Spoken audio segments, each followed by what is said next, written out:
सकता है कुछ? 8 लोगों का एक अंतरप्रांतीय गिरोह पकड़ा गया है। और उल्लेखनीय है कि श्रीमान पुलिस अधीक्षक महोदय के द्वारा एक विशेष रात्रि चेकिंग का अभियान चलाया जा रहा था। जैसा कि प्रतिदिन हमारी गश्त होती है, उसके अतिरिक्त भी क्षेत्र में ऐसी सूचना मिल रही थी कि कुछ ऐसे लोग हैं जो चोरी करने या फिर अन्य चीज़ों में मामूर हैं। लिहाजा उसके लिए एक अभियान चलाया जा रहा था। इसमें थाना कोतवाली क्षेत्र में क्षेत्र के जो हमारे SHO थे, उन्होंने भी चेकिंग में अपने व्यस्त थे।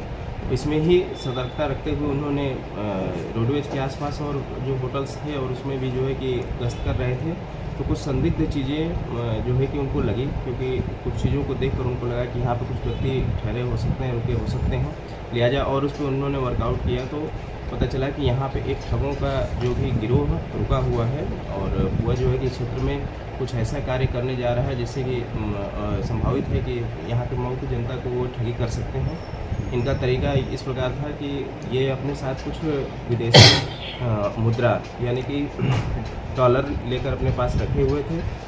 जब इनसे पूछताछ किया गया, इनसे जब चेकिंग के बाद वो डॉलर मिले, उनके पास होने का कारण पूछा गया तो उन्होंने बताया कि तो सारी चीज़ें जो है कि खुल गई। हम लोगों ने जिस तरीके से पूछताछ की, वो ठगी का बेसिकली कार्य करते हैं। पैसे वो क्या करते हैं कि एक्सचेंज करने के नाम पर लोगों को बेवकूफ़ बना देते हैं या फिर उनको ठग लेते हैं। एक बार में थोड़ी सी मुद्रा देते हैं, कहते हैं उसको कन्वर्ट करके ले आइए, उसके बदले कम पैसा देते हैं, मतलब कम अपने पैसा लेते हैं और जो कुछ पैसे होते हैं जो चेंज करने जाता है उसके पास बच जाता है। फिर अगले बार वो इसी चीज़ का लालच देते हैं कि हम अगली बार ज़्यादा आपको मुद्रा देंगे और उसको जब चेंज करेंगे तो सामने वाला व्यक्ति सोचता है कि हमें ज़्यादा लाभ मिल जाएगा। इसी क्रम में उनके पास से जो है कि मुद्राएं बरामद हुई, मतलब डॉलर मुद्राएं बरामद हुई और उनके पास से मोबाइल फ़ोन बरामद हुआ, आधार कार्ड, पैन कार्ड और जिसमें वो हिसाब किताब लिखते हैं वो सारी चीज़ें उनके पास से जो है कि चीज़ें पता चल गई। मतलब ये क्लियर हो गया कि यह एक ठगों का गिरोह है जो कि ठगी का कार्य करता है। इससे कितना बरामद हुआ है?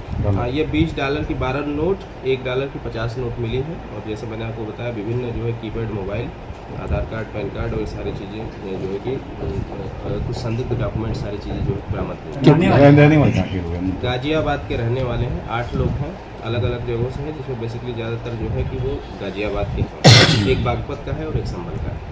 अभी तक कितने लोगों को ठगी किया इन्होंने, इसके कुछ पता चला? ये ठगी मैंने आपको बताया यहाँ मऊ में भी इन्होंने किया नहीं। ये रुके थे, किसी क्लाइंट को ठगने के लिए ये योजना बनाकर एक जगह पर रुके हुए थे और ये नेक्स्ट डे मतलब जाकर वो ठगी करते। पुलिस सतर्क थी और विशेष अभियान जैसा मैंने बताया कि कप्तान साहब के द्वारा चलाया जा रहा है, तो उसी क्रम में वो पकड़ लिए गए।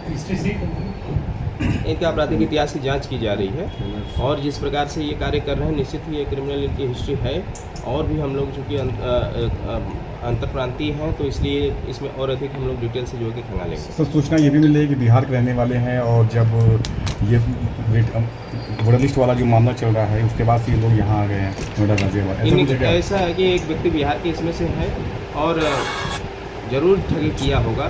मैं किसी के माध्यम से यह भी अनुरोध करता हूं और अगर यदि किसी को प्राप्त जानकारी हो तो इनके बारे में हम डिटेल शेयर करेंगे। ये ज़रूर कहीं न कहीं ठगी करके बैठे होंगे और ये वांछित चल रहे होंगे, न सिर्फ वांछित चल रहे होंगे, ये अगल बगल के ज़िलों में कार्य ऐसा किया होगा, भोले भाले लोगों को बेवकूफ़ बनाया होगा इन्होंने। हम इसका डिटेल शेयर कर देंगे क्रिमिनल अपने डाटाबेस पे जिससे कि पता चल सके।